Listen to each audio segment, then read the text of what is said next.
29 na panukala mula sa Kongreso ang naging batas kahit hindi nalalagdaan ng Pangulo.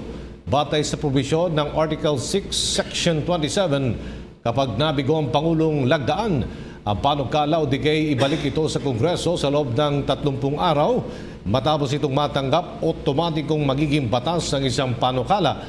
Kabilang sa mga ito ang Republic Act No. 10906, ang Anti-Mail Order Spouse Law, na nagbabawal na gawing negosyo ang pagpapakasal ng Pilipino sa isang banyaga gamit ang internet.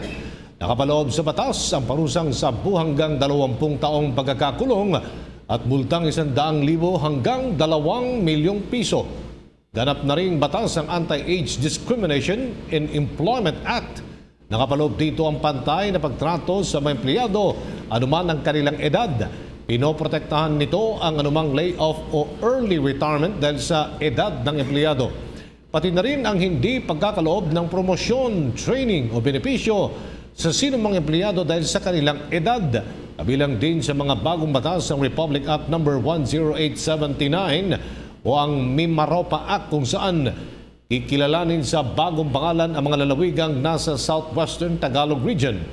Ito'y tatawaging Mimaropa Region, ang lalawigan ng Mindoro Oriental, Mindoro Occidental, Marinduque, Romblon at Palawan. Bagay rin ng Mimaropa Region ang mga syudad ng Calapan at Puerto Princesa. Hi, ako po si Aljo Bendijo. Subscribe na sa PTV YouTube channel. I-click lang ang subscribe button.